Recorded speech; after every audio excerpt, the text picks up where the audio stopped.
कई तीर्थंकर अवतार। जैन मत के 24 तीर्थंकर माने जाते हैं और इसके समानांतर पौराणिक सनातनी हिंदुओं ने विष्णु भगवान के 24 अवतारों की कल्पना की है।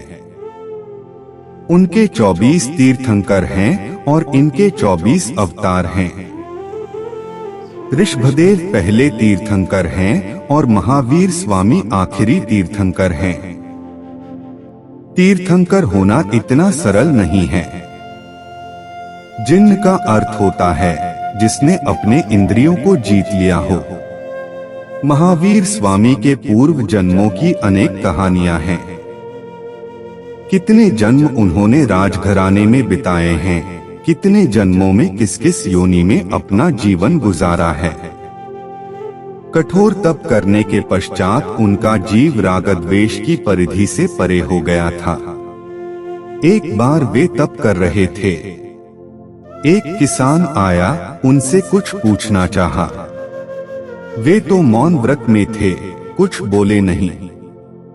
जब नहीं बोले तो उसने उनके कान में कील ठोंक दिया।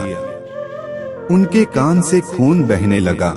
फिर भी महावीर स्वामी के मुख से एक भी शब्द नहीं निकला कि मैंने तुम्हारा क्या बिगाड़ा है जो मेरे कान में कील ठोक रहे हो। इसको कहते हैं महानता। गौतम बुद्ध को दुनिया ने कितनी गालियां दी होंगी, लेकिन गाली देने वाले वहीं के वहीं रह गए और गौतम बुद्ध की पूजा दुनिया का बहुसंख्यक वर्ग करता है। महावीर स्वामी का सम्मान संसार क्यों करता है? क्योंकि उन्होंने अपनी इंद्रियों को जीता, मन को जीता, रागद्वेष के बंधनों को काटा जो मानवीय कमजोरी होती है। भर्तृहरि ने वैराग्य शतक में लिखा है कि हाथियों के मस्तक को तलवारों से काटना कोई बड़ी बात नहीं है। यह तो कोई भी वीर कर सकता है, लेकिन जिन्होंने अपने मन को जीता है, जो कामिनी के चंचल बाणों से व्यथित नहीं होते, निश्चित ही वे सबसे बड़े वीर होते हैं, वे सबसे बड़े बहादुर होते हैं। जो काम, क्रोध, लोभ, मोह, अहंकार और रागद्वेष के बंधनों को तोड़ चुके हैं, जो शुद्ध आत्मभाव में स्थित हैं, वही तीर्थंकर कहलाने के योग्य हैं। और इस मंजिल तक पहुंचने के लिए कितनी साधना की आवश्यकता पड़ती है, आप स्वयं आकलन कर सकते हैं। इस समय लगभग 40 लाख का हमारा सुंदर साथ है।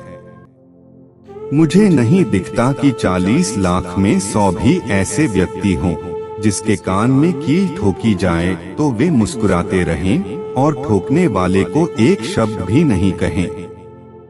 तीर्थंकर वे कहलाए जिनको कोई वासना नहीं, जिनका मन शांत हो गया और जिन्होंने इंद्रियों को पूर्णतया जीतकर अपने अधीन कर लिया। अवतार कौन है? परमात्मा का कभी भी अवतार नहीं हुआ करता, महापुरुषों का अवतार हुआ करता है। विष्णु के अवतार हुए हैं, शंकर के अवतार हुए हैं। जो गीता में श्री कृष्ण जी ने कहा है, यदा यदा ही धर्मस्य ग्लानिर्भवति भारत, अभ्युत्थानम धर्मस्य तदात्मानं सृजामहे, परित्राणाय साधूनां विनाशाय च दुष्कृता, धर्म संस्थापनार्थाय संभवामि युगे युगे। संभवामि का तात्पर्य, महान पुरुषों की कामना होती है कि सृष्टि के कल्याण के लिए मैं हमेशा अवतरित होता रहूं और उसी भाव से अलौकिक महापुरुष या सिद्ध पुरुष जो ब्रह्मांड में विचरण करते हैं, संसार के कल्याण के लिए अवतरित होते हैं। सच्चिदानंद परमात्मा कभी भी माता के गर्भ में प्रवेश नहीं करते।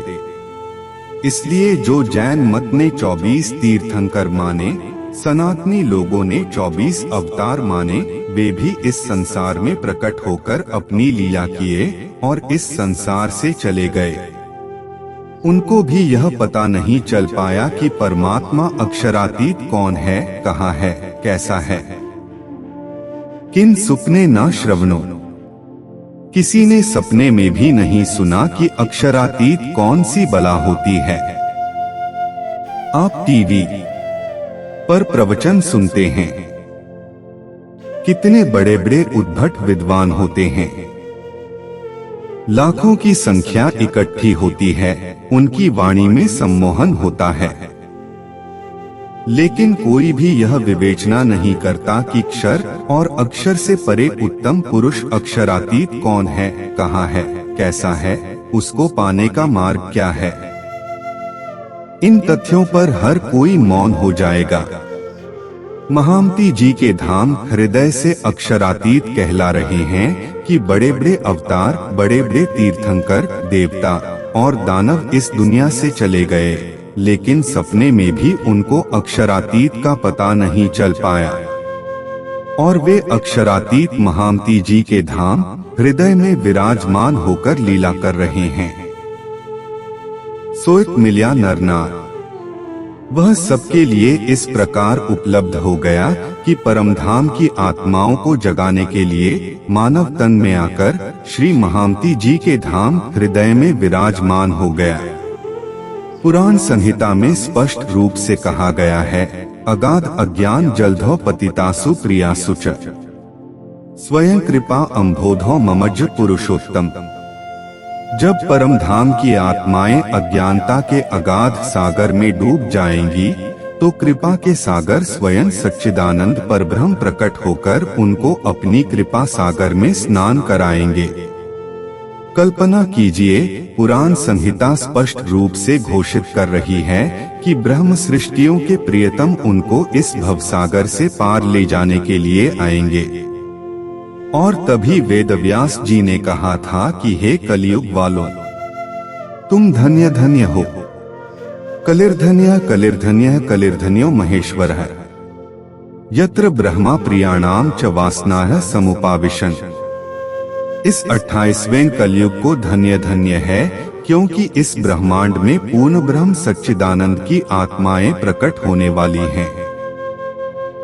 जो व्रज और रास में थीं, वही आत्माएं इस जागनी ब्रह्मांड में प्रकट होंगी, और उनके साथ स्वयं सच्चिदानंद परब्रह्म प्रकट होकर अपना अलौकिक ज्ञान देकर सारे ब्रह्मांड को इस भवसागर से पार ले जाने का मार्ग दर्शाएंगे। इसी स्वरूप को कहा गया है प्राणनाथ जी का स्वरूप। इसी को कहते हैं विद्याभिनंद बुद्ध निष्कलंक स्वरूप। कतेब की परंपरा वालों ने उन्हें दूसरे रूप में माना, लेकिन वह सबका है। सूर्य सबको प्रकाश देता है, चंद्रमा सबको प्रकाश देता है, हवा सबके लिए बहती है। वह वर्ग और जाति के आधार पर, प्रांत के आधार पर किसी प्रकार के भेदभाव की रेखा नहीं खींचती। वैसे ही उस अक्षरातीत धाम धनी की वाणी सारे संसार के कल्याण के लिए है। इसको हिंदू भी ग्रहण करें, मुस्लिम भी ग्रहण करें, क्रिश्चियन भी ग्रहण करें, किसी भी मतांतर को मानने वाला हो, यदि उसके अंदर ज्ञान की पिपासा है, उसके अंदर जानने की जिज्ञासा है कि मेरी आत्मा का प्रियतम कौन है, कहाँ है, कैसा है, उसको मैं कैसे पाऊं। यदि वह वर्ग विशेष छोड़कर अपने अंदर ज्ञान की प्यास पालता है, तो निश्चित है कि उसको भी सच्चे ज्ञान का प्रकाश मिल जाएगा, और इसके लिए जागनी ब्रह्मांड में प्रकट हुए महामती जी के धाम हृदय में बैठे हुए अक्षरातीत के चरणों की सान्निध्यता चाहिए। पुराण संहिता में वर्णन है कि करोड़ गायत्री मंत्र का जप करने से जो पवित्रता प्राप्त होती है, वह पवित्रता एक ब्रह्ममुनि के सान्निध्यता में सत्संग करने से प्राप्त होती है। करोड़ों तीर्थों में स्नान करने से जो पुण्य प्राप्त होता है, वह पुण्य किसी ब्रह्ममुनि परमहंस की सान्निध्यता में रहने मात्र से प्राप्त होता है। वाणी कहती है, हकीम दोस्त कहे औलिए भय ऐसे जो बुजुर्ग, इन्हों को देखे से हो सबाब जैसे याद किए हुए हक। कल्पना कीजिए, जिन्होंने बाबा दयाराम को अपनी आंखों से देखा होगा, परमहंस महाराज राम रतन दास जी को देखा होगा, उनका दिल क्या कहता है।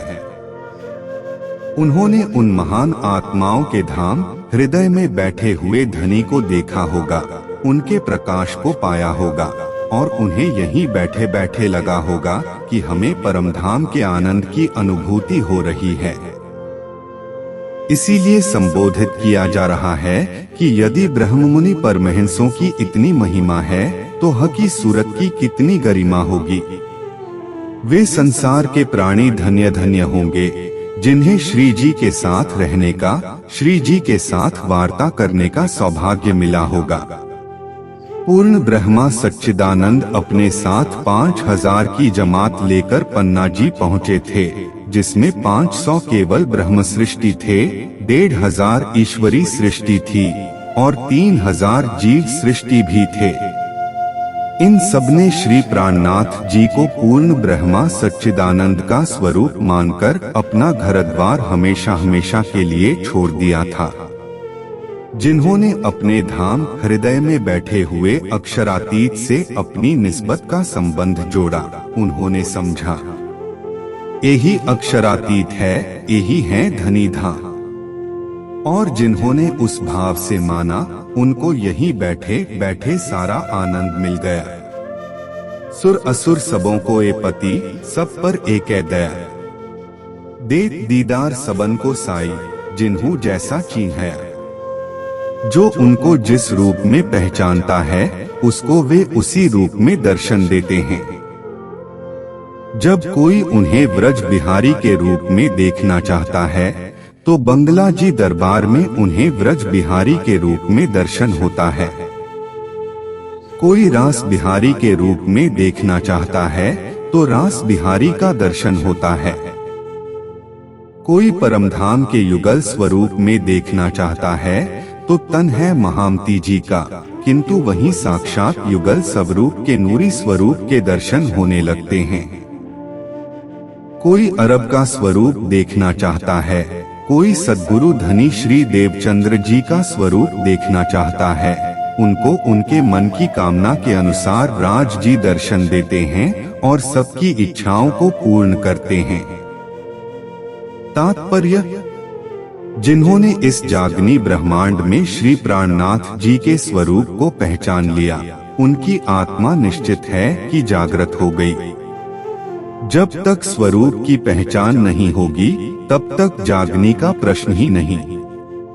धनी ने स्पष्ट कह दिया, पहले मोको सब जानसी, तब होसी तुम्हारी पहचान। हम तुम जाहिर हुए, दुनी कायम होसी निदान। परमधाम में अक्षरातीत नूरी स्वरूप से हैं।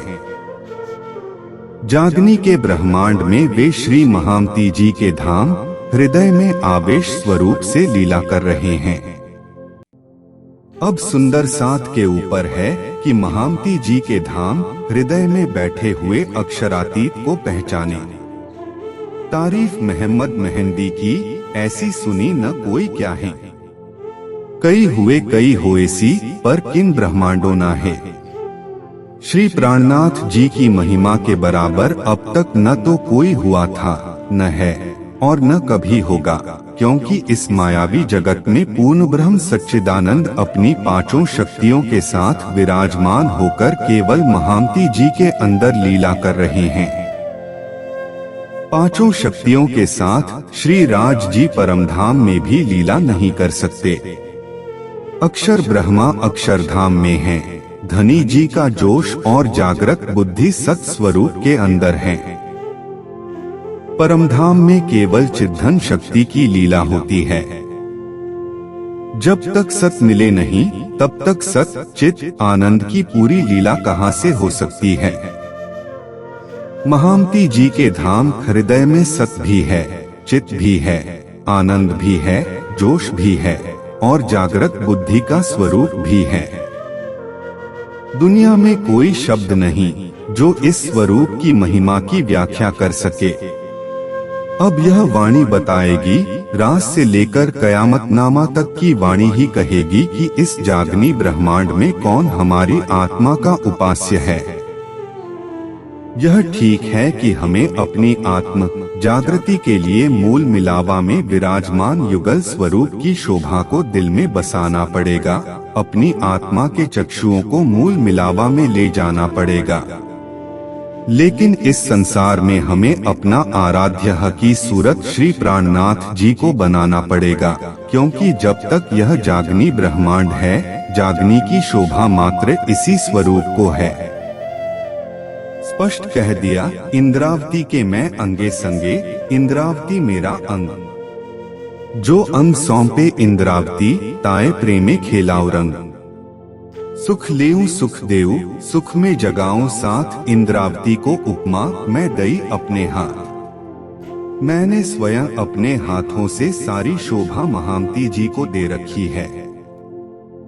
नाम सिंगार शोभा सारी, मैं भेस तुम्हारो लियो। मैंने आपका नाम, आपकी शोभा, आपका श्रृंगार, आपकी वेशभूषा ले रखी है। जो प्राणनाथ जी पर फिदा होगा, वह मूल स्वरूप अक्षरातीत पर फिदा होगा। यही बात रखते हुए सब सुंदर साथ को जागने की तरफ अपने कदम बढ़ाने चाहिए। उन्हें संतों, कवियों, भाषाविदों, छत्रसाल जी के गुरु या देवचंद्र जी के शिष्य के रूप में प्रस्तुत करने का नैतिक अधिकार किसी को भी नहीं है। छत्रसाल जी ने उनकी पहचान करके कहा था, साथ समस्त के बीच में जुगल धनी बैठाए। कहीं तुम साक्षात अक्षरातीत हो, हम चिन्हा तुम्हें बनाए। श्री ठकुरानी जी साथ संग ले, पधारे मेरे घर। धनी बिना तुम्हें और देखे, सो नहीं मिसल मातबर। मेरे धाम धनी। यदि कोई आपको अक्षरातीत के अतिरिक्त किसी अन्य स्वरूप में देखता है, तो मैं यही समझता हूँ कि वह परमधाम की ब्रह्म सृष्टि ही नहीं है।